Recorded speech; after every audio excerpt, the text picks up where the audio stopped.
Today we're going to be working on a 2011 Toyota Land Cruiser. We're going to be installing a Lexus VL2 into the vehicle, and we'll be taking out the display here to install that. Alright, so we're going to start with taking off the top piece here. We're going to be using a pry tool for that, and you're just going to get right in here, pry out, and you do the same down here.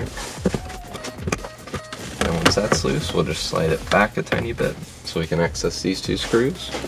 And next we'll be taking out the two vents. I like to start on the bottom for these. And pull out that.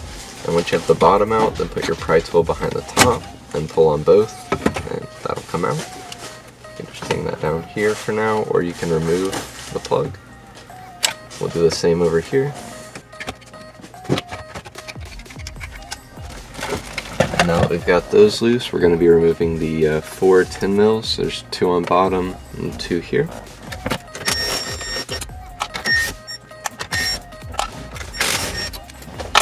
Alright, now that all those are loose, we can pull on this. There we go. And that'll come out.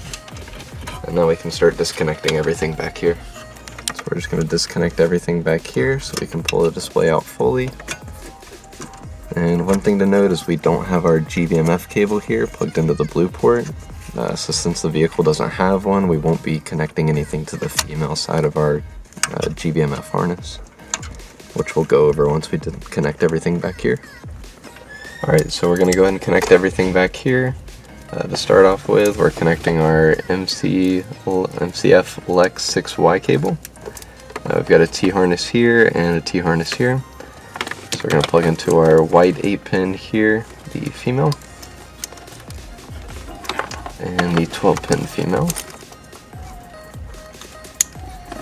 And now that we've got those connected, these will be plugging into the back of the display. And this we're going to run to the glove box. So we're going to put that over here for now to the side. And the last cable we need to connect behind the display will be our GVMF cable, which will look like this. So as I mentioned earlier, we don't have a male plug behind the radio to plug in here. We've just got this one on our T-harness. So this will be disconnected from anything, and this will plug into the back of the display.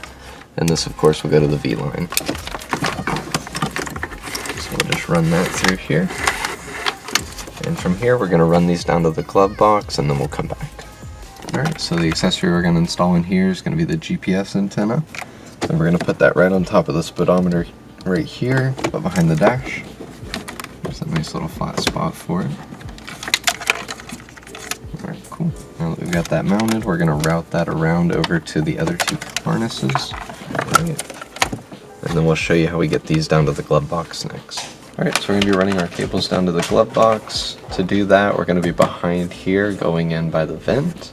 And we've already taken off the cabin filter here, drilled a tiny hole and notched it out so that when we run our cables through, they'll all fit. And we've taken this off now, so we're just going to pass the cables behind here and pull them through.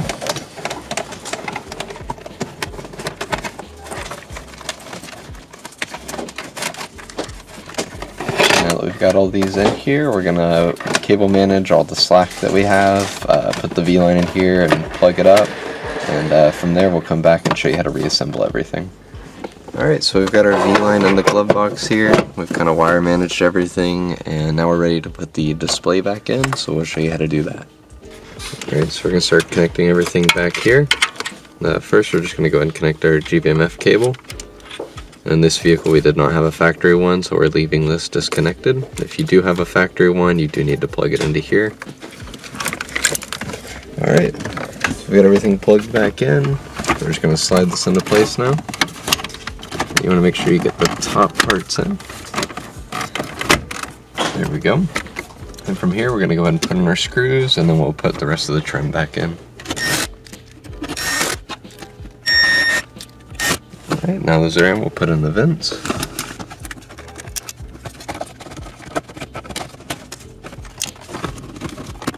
And lastly, this will just slide back down into place. Alright, and now we've got everything back together and we're ready to test.